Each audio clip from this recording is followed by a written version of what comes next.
그래서 우리가 함께 구원의 하나님 나의 힘이라는 주제로 함께 은혜 나누기 원합니다. 일반적으로 선지자는 하나님의 계시의 말씀을 듣고 그 말씀을 선포하는 역할을 감당하는 사람을 선지자라고 합니다. 그런데 하박국서는 우리가 1장, 2장에서도 보았듯이 선지자의 기도 내용과 이에 대한 하나님의 응답을 기록한 것이 하박국서 말씀입니다. 또한 3장은 선지자가 기도할 때에 하나님의 영광을 경험하게 되어 그리고 놀라운 영광과 은혜의 선지자는 절망스러운 상황 속에서도 하나님을 신뢰하고 찬양하는 고백을 올리게 됩니다. 여러분은 동의하실지 그렇지 않을지 모르겠지만 이런 신앙생활에 한 가지 그 믿음을 점검하는 방법이 있습니다. 다름 아니라 고난과 위기의 상황에 빠질 때이죠. 그가 정말로 믿음의 사람인지 아닌지는 고난 속에서 구분하게 된다는 말입니다. 대표적인 사람이 이욥이 있지요. 하나님이 그의 정직함과 신실함을 인정할 정도로 위대한 믿음의 사람입니다. 사단의 계략으로 죽음의 문턱까지 다다르지만 그럼에도 그는 하나님을 향해 원망하거나 불신하지 않습니다. 성도들은 육과 동일하지 않을지라도 인생 속에서 이와 같은 시험과 고난을 거치게 돼요. 이때 시험에서 신앙을 잃어버리면 그는 온전한 신앙인이다 라고 말할 수 없게 됩니다. 우리는 시험의 과정을 통해서 믿음을 테스트받고 진정한 믿음의 사람으로 성장하게 됩니다. 저도 평생을 신앙생활 하다 보니까 이 시험의 과정 정도가 신앙이 깊어질수록 신앙이 오래될수록 그 정도가 더 깊어지는 것을 보게 됩니다. 여러분 견디고 믿음으로 이겨나가시기 바랍니다. 참된 믿음은 고난으로 증명하는 것이다 라는 사실을 잊지 마시기 바래요. 하나님은 범죄하는 유다에게 바벨론을 통해서 심판하겠다 하십니다. 그리고 불의한 바벨론도 심판하여 역사 속에서 자취를 감추게 하시겠다 말씀합니다. 이제 유다는 물론 대제국 바벨론도 심판을 받고 파멸을 앞에 두고 있습니다. 위태로운 상황에 빠져 있어요. 모든 것이 파괴되는 종말과 같은 상황이지요. 얼마나 두렵고 충격적이고 위태로운 상황입니까? 우리 하나님은 인생들의 삶과 역사를 주관하는 분임을 우리는 말씀을 통해 볼 수 있습니다. 세상이 흘러가는 대로 그대로 방치하게 두시는 게 아니에요. 악한 자들이 원하는 대로 그대로 나아가게 하지 않습니까? 순리대로 자연스럽게 조정만 하는 분이 아닙니다. 하나님은 역사의 주권자이십니다. 불의하고 불법을 저지르는 악을 행하는 자들을 직접 심판하는 분이에요. 그들에게 오시어서 그들을 시험과 환난과 고통과 파멸로 그들의 눈에 그것을 목격하게 하시는 분입니다. 그렇게 다가오시는 주님을 우리는 보게 되는 것이죠. 민족과 열방, 제국의 파멸을 앞두고 하박국 선지자는 절망스러운 고통에 사로잡혀서 다시 기도를 합니다. 왜 그렇습니까? 하나님의 말씀이 너무도 놀랍고 당황스러웠기 때문이에요. 오늘 2절에서 하박국 선지자는 이렇게 기도하지요. 여호와여, 내가 주께 대한 소문을 듣고 놀랐나이다. 여호와여, 주는 주의 일을 이 수년 내에 부응하게 하옵소서. 이 수년 내에 나타내시옵소서. 진노 중에라도 긍휼을 잊지 마옵소서 합니다. 이 말씀은 많은 성도들과 교회와 목회자들이 설교를 하는 말씀이지요. 교회의 표어도 되고요. 가정에 소원한 기도가 되기도 합니다. 그런데 많은 분들이 이 말씀을 잘못 이해하고 있어요. 이 속에서 좋은 단어만 선택해서 사용하는 경우가 많습니다. 예를 들어서 본문의 주의 일이다라는 이 말은, 그리고 부흥 이 말은 교회와 가정의 부흥과는 전혀 관계없는 말씀입니다. 먼저 주께 대한 소문을 듣고 놀랐다라고 이야기합니다. 이 고백은 하나님에 대해 떠도는 그리고 돌아다니는 소문을 듣고 놀랐다라는 그런 말이 아니에요. 여기서 소문이라는 말은 원어로 쉐마에서 유래된 단어입니다. 무슨 말입니까? 하나님의 말씀, 하나님의 명성, 하나님의 소리라는 말이에요. 즉 하나님께서 하박국에게 보여주신 유다와 바벨론의 멸망에 대한 말씀, 계시를 말하는 겁니다. 이 말씀을 듣고 선지자는 하나님의 결정하신 심판으로 멸망당할 나라들을 생각하니 듣고 놀랐습니다. 두려웠습니다. 앞에서 1장에서 2장에서 하신 말씀을 듣고 이 선지자가 두려움에 떠는 일입니다. 그러니 얼마나 충격을 받고 고백을 하고 있는 것입니까? 그러나 하나님께서 작정하신 일, 주의 일이 있다라고 합니다. 그대로 이루어지기를 선지자는 기도를 합니다. 여기서 주의 일은 또 이것을 오해하는데요. 이것은 특별한 비전이나 사명을 말하는 게 아닙니다. 하나님께서 우리를 통해서 일하시고 우리 교회를 이끌어 주시고 하는 이러한 비전과 사명을 말하는 게 아닙니다. 그것이 아니라 바로 유다가 바벨론에 의해서 멸망당하는 일입니다. 선지자는 이 주의 일, 하나님이 심판을 하시려고 하는 이 일이 성취되고 하나님의 섭리와 주권적인 역사가 그대로 이루어지게 하소서라고 고백하는 기도입니다. 특별히 오늘 본문에서 잘못 이해하고 있는 이 말씀이 있어요. 바로 주는 주의 일을 이 수년 내에 부응하게 하옵소서입니다. 여기서 부응은 무슨 말입니까? 마치 교회가 부응하고 우리 가정이 번창하고 삶이 놀랍게 풍요로워지는 것, 이렇게 생각을 하고 이야기를 합니다. 그런데 그게 아닙니다. 여기서 부응은 히브리어로 하예후라는 말이에요.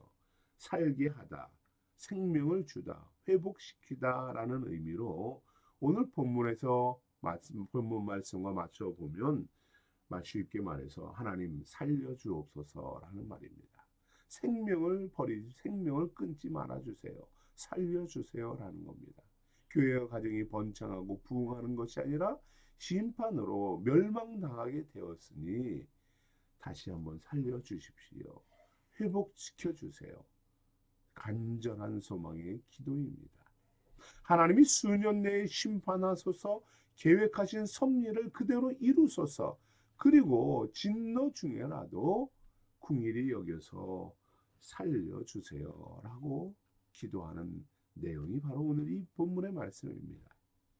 그렇습니다. 우리 기도도 선지자와 같이 하나님의 뜻대로 되기를 소망합니다 라고 기도할 수 있어야 하죠. 순종과 믿음으로 기도하는 것입니다. 하나님 선지자도 처음에는 유다가 바벨론에 멸망당한다라고 할 때에 놀랍고 충격을 받아서 하나님께 항변했습니다. 어떻게 사악한 바벨론에게 의로운 유다가 멸망당하게 하실 수 있습니까? 기도했어요. 그러나 역사의 주권자이신 하나님의 섭리를 깨달은 후에는 하나님의 뜻대로 행하옵소서 오늘 기도하는 것입니다. 전국 백성은 어떤 사람들입니까?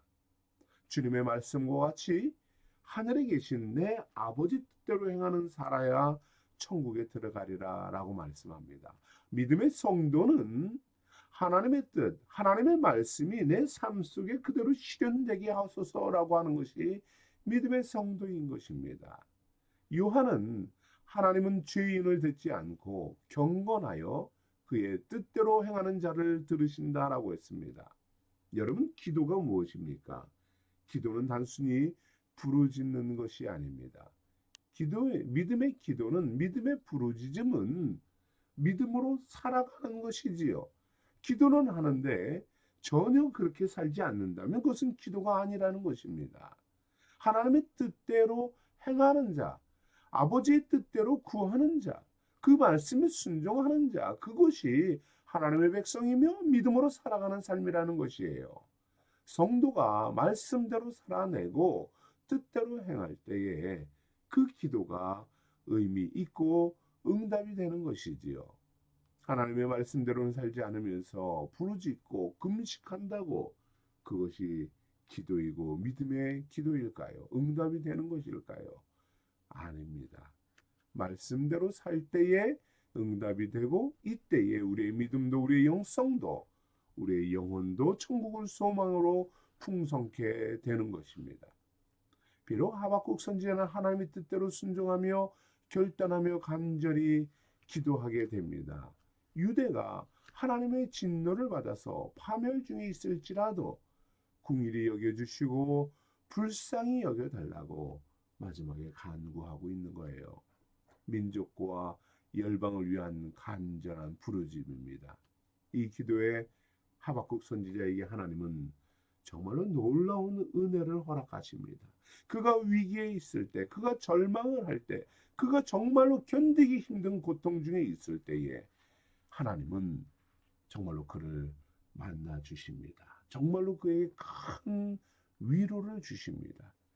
정말로 그러한 것 같아요. 우리가 그러한 위기 속에서 정말로 고통 중에서 죽음의 눈앞에서 믿음을 지키고 기도할 때에 하나님은 만나 주십니다. 위로해 주시고요. 힘을 주십니다. 그렇게 그것으로 다시 살게 하시는 하나님을 여러분 경험해 보시기 바랍니다. 그때 그 경험이 여러분의 인생을 살아가는 힘이 되고 믿음을 지키게 하는 놀라운 위대한 능력이 된다는 사실을 여러분이 경험하기를 간절히 소망합니다. 오늘 본문 3절에서 15절의 말씀을 보면 여기에는 한 분에 대한 소개를 표현하고 있습니다. 누굽니까? 선지자에게 강림하신 하나님의 모습입니다. 여러분, 이처럼 고통 중에 있을 때에 하나님은 당신의 그 위대한 모습을 역사 속에서 임재하시고 섭리하시는 이 하나님의 위엄과 능력을 선지자에게 보여주십니다. 그리고 그가 그 속에서 절망 중에서 일어나게 하시고 다시 살게 하시고 기도하게 하시고 선포하는 이 사명을 감당케 하시는 놀라운 사실을 보게 됩니다. 오늘 3절에서 하나님은 어떠한 분으로 선지자에게 나타나십니까? 하나님이 대만과 바란산에서 오신다 합니다. 이는 이스라엘이 출애굽에서 모세와 계약하시고 함께 하신 하나님의 모습입니다. 하나님의 말씀에 순종하며 살아가는 성도들에게 언약의 말씀을 신실하게 지키며 구원을 베푸시며 온 하늘을 덮는 하나님의 영광을 모르고 누리게 하시는 것입니다. 영원하신 하나님을 찬양하는 사로 살아가도록 이끌어 주십니다. 5절의 말씀 속에서도 하나님은 범죄한 자에게 역병과 전염병으로 임하시며 불덩이로 죄악을 심판하는 분으로 오십니다. 하나님은 영광뿐만 아니라 심판의 주로도 강림하시는 것을 그에게 보여주십니다. 또한 6절의 말씀 속에서 하나님은 땅은 진동하고 열국이 전율하며 산들이 무너지는 강한 군대와 같이 강림하시는 것을 보여줍니다. 여호와의 군대는 바벨론 군대보다 강하며 세상의 모든 것을 멸하시며 지배하시며 다스리시는 이러한 열국이 전율하게 하는 능력으로 역사하시는 모습을 보여주고 있습니다. 이렇게 인생들 가운데 임하시는 하나님, 그 하나님께서 어떠한 일을 이루실까요? 어떤 일을 행하십니까? 선지자는 7절에서 15절에 하나님께서 유다 백성들을 위해 행하시는 일들을 증거하고 있습니다. 이 말씀들을 오늘 여러분과 함께 다 나누기 어려우니 여러분들이 개인적으로 하나님이 어떻게 일하시는가 묵상하기를 권면합니다. 오늘 본문에서 선지자는 하나님의 역사의 모습을 다양하게 표현합니다. 하나님이 이처럼 일하시고 이처럼 영화롭게 역사하시는 것을 보게 됩니다. 그런데 그 이유가 무엇일까요? 왜 하나님이 그와 같이 일하실까요? 이스라엘 백성들을 애굽에서 가나안으로 인도하시고 구원하시고 언약을 지키셨듯이 우리에게도 저와 여러분에게도 구원의 약속을 지켜주시겠다 말씀하는 것입니다. 언약을 지키시는 하나님께서 우리의 힘이 되시고 능력과 은혜가 되어주시는 분임을 선포하는 것입니다. 이 사실을 믿음으로 나아가라라고 하시는 것입니다. 하박국 선지자에게 다가오시는 하나님께서 그를 만나주시는 하나님께서 위험과 죽음의 공포와 두려움 속에서 만나주신 하나님께서 여러분을 만나주시고 위로하시고 힘주시니 그 역사를 믿음으로 나아가라 하십니다. 하박국 선지자는 바벨론을 통해서 하나님의 심판이 무섭고 두렵고 떨리는 일이었습니다. 하지만 하나님에 대한 이 믿음과 소망을 가지고 그는 환난 날을 기다리겠다 결단합니다. 이전에는 어찌 그런 일이 있을 수 있습니까? 라고 했지만 이제는 그날을 기다리겠습니다. 라고 기도해요. 이것은 무덤덤한 기다림과 인내가 아닙니다. 선지자는 환난 날을 16절에 보면 환난 날을 기다리는 것이 내 뼈가 썩어가는 고통을 느끼는 것이며 내 몸은 안전한 처소에 있지만 공포에 떨린다라고 고백을 합니다. 극한의 공포입니다. 두려움입니다. 그 중에서도 선지자를 만나 주시는 하나님을 경험합니다. 강림하여 보호해 주시는 하나님을 붙잡겠노라 결단합니다. 여러분을 두렵게 하고 힘들게 하는 것이 무엇인가요? 여러분, 우리 하나님은 그 속에서 여러분과 함께 해 주십니다. 그 속에서 여러분을 위로해 주십니다. 그 속에서 여러분을 만나 주시고 힘 주시고 지켜 주시는 분임을 믿으시기 바라요. 저는 이러한 하나님을 여러분 경험합니다. 그렇기에 그러한 인생 속에서 고통과 어려움 속에서도 담대히 일어서게 합니다. 오뚜기처럼 일어서게 하시고 그 하나님을 바라보게 하시는 것을 경험하게 됩니다. 여러분에게도 동일한 은혜가 있기를 간절히 소망합니다. 이때에 오늘 선지자는 17절과 18절의 고백을 하게 됩니다. 이 고백이 저와 여러분의 고백이 되기를 원해요. 비록 무화과 나무는 무성하지 못하며 포도나무에 열매가 없으며 감람나무에 소출이 없으며 밭에 먹을 것이 없으며 우리의 양이 없으며 외양간에 소가 없을지라도 나는 여호와로 말미암아 즐거워하며 나의 구원의 하나님으로 말미암아 기뻐하리로다. 찬양합니다. 심판으로 인해서 수확하고 풍요를 얻을 수 있는 것이 모두 상실되어 버렸어요. 심판의 고통과 두려움만이 엄습합니다. 그럴지라도 선지자는 하나님의 구원과 긍휼을 바라봅니다. 그로 인하여서 나는 기뻐하겠노라. 하나님을 향한 신실한 믿음을 고백하는 것이지요.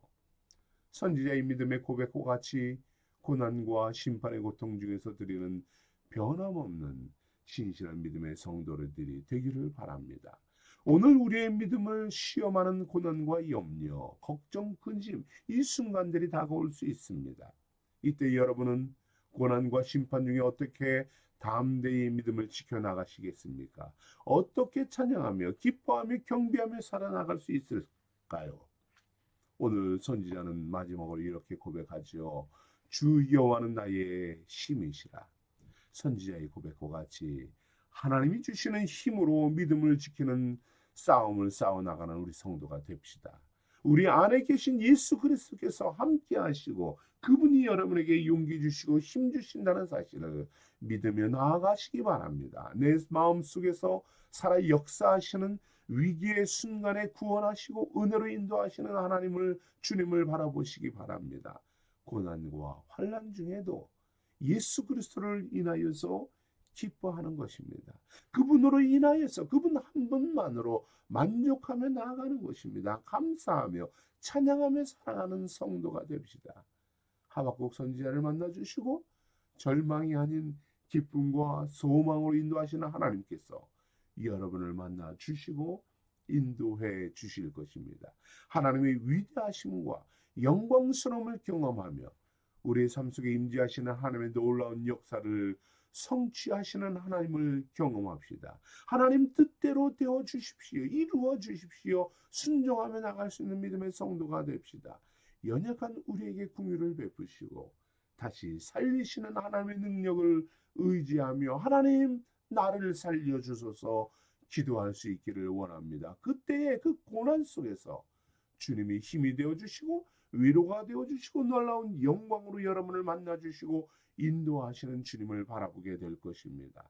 주의 말씀과 그 뜻대로 순종하며 주님의 영화로운 은혜로 살아가는 우리 생수의 성도들이 되기를 간절히 소망합니다. 함께 기도하겠습니다.